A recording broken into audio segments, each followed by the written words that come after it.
Pourquoi la Shekhinah est également impatiente de sortir de l'exil. Et le saint, béni soit-il, lui dit, lève-toi de la poussière. Mais la Shekhinah répondit, où vais-je? Ma maison est détruite et mon palais est brûlé. Cela continuera jusqu'à ce que le saint, béni soit-il, commence par reconstruire le temple, réparer le palais et établir la ville de Jérusalem. Ce n'est qu'alors qu'il fera sortir le Shekhinah de la poussière, comme il est écrit. Hachem construit Jérusalem. Tehillim 147 2.2. Puis il rassemble les exilés d'Israël Ibidem, et lui dit, secoue-toi de la poussière, lève-toi et assieds-toi. Jérusalem Yeshaïa 42 2.2. Puis il rassemble les exilés d'Israël. Ainsi, il est d'abord dit, Hachem construit Jérusalem, puis il rassemble les exilés d'Israël. Ensuite, il guérit les cœurs brisés et panse leurs plaies. Tehillim 147 3, ce qui fait référence à la résurrection des morts. Et il est écrit, et je mettrai mon esprit en vous, et je ferai en sorte que vous suiviez mes lois, et vous garderez mes jugements, et les mettrez en pratique. Ézéchiel 36, 27. Béni soit Hachem pour toujours. Amen, Amen. Et voici les générations de Yitzhak. Rabbi Shia nous amène à comprendre la relation entre le Créateur et la Torah. Nous apprenons comment le monde est maintenu par l'étude de la Torah, et pourquoi il est du devoir suprême de l'homme de poursuivre cette étude. Rabbi Yitzhak et Rabbi Yehuda expliquent la signification des formes de bénédiction d'Avraham à Yitzhak et à Yaakov, en qui tout ce qui a précédé est manifesté. Nous apprenons que les véritables serviteurs du Créateur ne sont pas seulement ceux d'Israël, mais aussi tous ceux qui étudient la Torah. La pertinence de ce passage de l'étude de la Torah ne fait pas référence à une approche cérébrale et académique de milliers de mots sur un parchemin. Aux yeux des kabbalistes, la Torah est comprise comme le moyen par lequel l'énergie du Créateur s'exprime dans la dimension physique de notre existence. Le parchemin tendu, l'encre noire comme du charbon et les lettres primordiales sont tous des composants complexes d'un instrument de communication divin servant un but précis, aider les étudiants volontaires à déraciner tous leurs défauts de caractère, afin d'atteindre une similarité de nature et donc, une proximité avec la lumière du Créateur. Cela dit,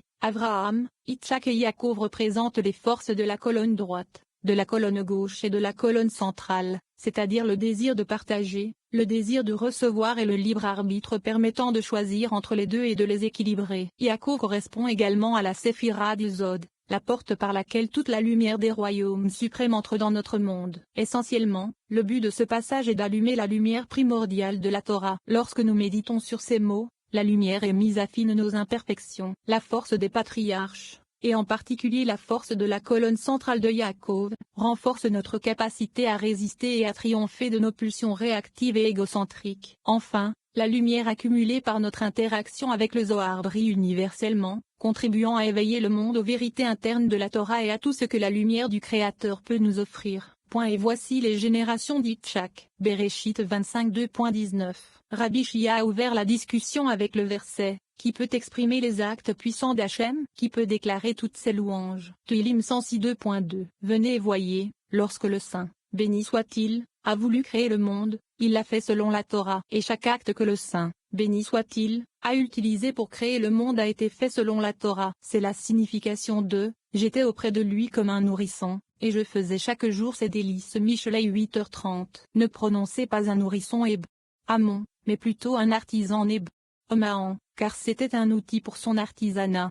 2. Lorsqu'il voulut créer l'homme, la Torah lui dit, si l'homme est créé, il péchera, et tu le puniras. Ton œuvre ne serait-elle pas alors vaine? Après tout, il ne pourra pas supporter le châtiment. Le Saint, béni soit-il, répondit, j'ai créé le repentir avant de créer le monde. Quand le Saint, béni soit-il, créa le monde et créa Adam, il lui dit, monde, monde, toi et tes amis, vous êtes tous des êtres humains, monde, monde, toi et ta nature êtes fondée uniquement sur la Torah, et c'est pour cette raison que j'ai créé l'homme en toi, pour qu'il soit occupé à l'étude de la Torah. Et s'il n'étudie pas la Torah, je te renvoie au chaos. Tout est pour l'homme. C'est le sens du verset, j'ai fait la terre, et j'ai créé l'homme sur Ésaïe 45 2.12. La Torah proclame aux hommes de s'occuper et de s'appliquer à l'étude de la Torah, mais personne ne prête l'oreille. 3. Viens et regarde. Celui qui étudie la Torah soutient le monde et soutient correctement chaque acte dans le monde. Il n'y a pas de partie de l'homme qui n'ait une créature équivalente dans le monde. Tout comme le corps de l'homme est composé de plusieurs niveaux de parties qui agissent ensemble pour former un corps unifié, il en est de même pour le monde. Toutes les créatures du monde sont des parties hiérarchisées qui agissent les unes sur les autres et réagissent les unes avec les autres,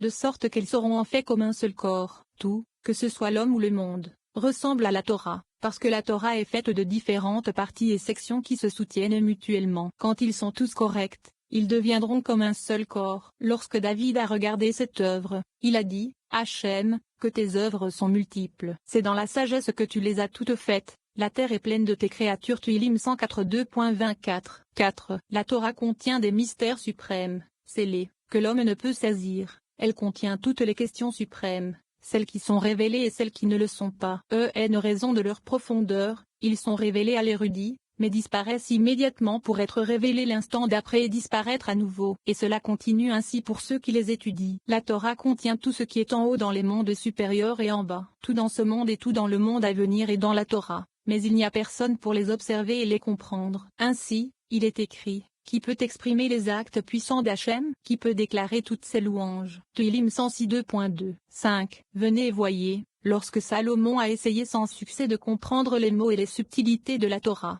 il a dit, j'ai dit, je serai sage, mais c'était loin de moi. Kohélet 7, 23. David a dit, ouvre mes yeux pour que je puisse contempler les merveilles de ta Torah. Tehillim 119.2.18. Viens et regarde. Il est écrit de Salomon qu'il a dit 3000 proverbes et que ses poèmes étaient au nombre de 005 Immelachim 5h12. Cela est dû au fait qu'il y avait 5000 interprétations de chaque proverbe qu'il racontait. Si cela est vrai pour les paroles de Salomon, qui était en chair et en os, combien de proverbes, de chants, de louanges, de mystères et de sages pensées sont contenus dans les paroles de la Torah, tels qu'ils ont été prononcés par le Saint, béni soit-il. Par conséquent, il est écrit, qui peut exprimer les actes puissants d'Hachem. 6. Voici ce qui est écrit, voici les générations d'Ishmaël. Bereshit 25.2.12, et ce sont 12 princes. Puis il est écrit, et voici les descendants de Yitzhak. Ibidem 19. Est-il possible que, parce qu'il est écrit qu'Ishmaël a engendré 12 princes et que Yitzhak en a engendré 2,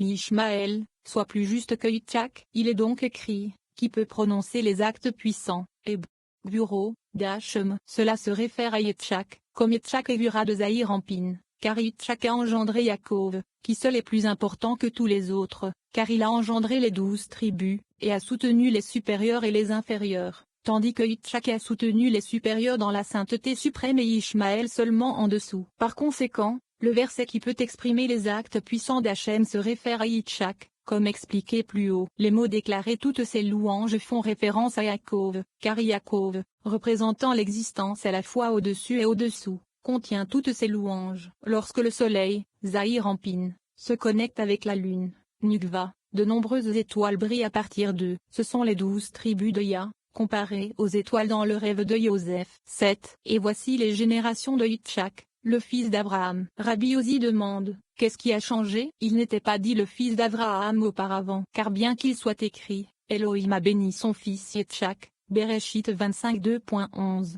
Abraham est maintenant mort, c'est-à-dire, il a bénéficié et élevé le niveau de Yitzhak, qui est Gvura, après la mort d'Abraham. Ainsi, l'image d'Abraham était sur Yitzhak et restait avec lui, ce qui signifie que la qualité d'Abraham, qui est reste en Yitzhak, de sorte que quiconque voyait Yitzhak disait, c'est certainement Abraham, et a déclaré qu'Abraham a engendré Yitzhak qui était inclus dans et revêtu de la qualité d'Abraham, qui est Z. Par conséquent, l'Écriture dit spécifiquement le fils d'Abraham, ainsi que Abraham a engendré Yitzhak. 8. Rabbi Yitzhak se leva une nuit pour étudier la Torah, tandis que Rabbi Yehuda, qui se trouvait dans la ville de Césarée, se leva également à la même heure pour étudier la Torah. Rabbi Yehuda dit, je vais marcher jusqu'à Rabbi Yitzhak et étudier la Torah avec lui. Il y alla avec son fils, Shizokia, qui était alors un garçon. Lorsqu'il s'approcha de la porte, il entendit Rabbi Yitzhak dire, et il arriva qu'après la mort d'Abraham, Elohim bénit son fils Yitzhak, et Yitzhak habita à Be'er Lachéroa. Bereshit 25.2.11. Il pose ensuite une question difficile.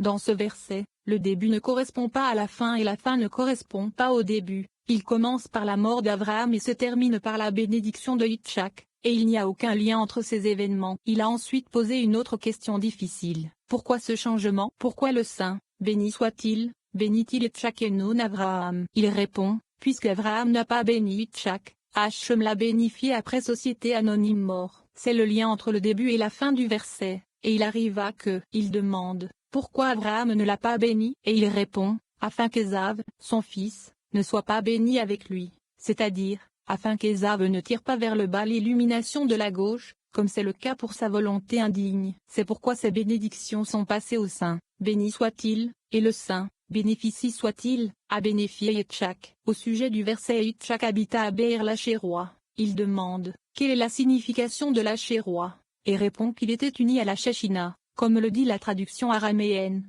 le puits où l'ange de l'Alliance a été vu. C'est le puits, à savoir la Shechina, sur lequel l'ange de l'Alliance, Yesod, a été vu. C'est pourquoi il l'a béni. C'est ainsi que nous pouvons comprendre le lien entre les trois parties de ce verset. Et il arriva qu'après la mort d'Abraham, qui n'avait pas béni Yitzhak, qu'Elohim bénit son fils Yitzhak. Pourquoi l'a-t-il béni? Parce que Yitzhak habitait à Be'er Lachérois, parce qu'il a rejoint la Shechina. 9. Pendant ce temps, Rabbi Yehuda frappa à la porte, entra et le rejoignit. Rabbi Yitzhak dit, maintenant la Shechina est avec nous. Rabbi Yehuda dit que cette explication concernant Be'er Lachérois est bonne. Mais il y a plus à comprendre à partir des mots. Il faut comprendre son interprétation à partir des mots eux-mêmes. Il a commencé avec le verset, une fontaine de jardin, un puits d'eau vive, et des ruisseaux de Levanon Shor-Hashorim 4h15. Ce verset a déjà été expliqué. Une fontaine de jardin est Avraham, un puits d'eau vive et Yitzhak, et des ruisseaux du Levanon et Yaakov. Il explique qu'un puits d'eau vive et Yitzhak, comme il est écrit, et Yitzhak habita à Be'er Lachérois.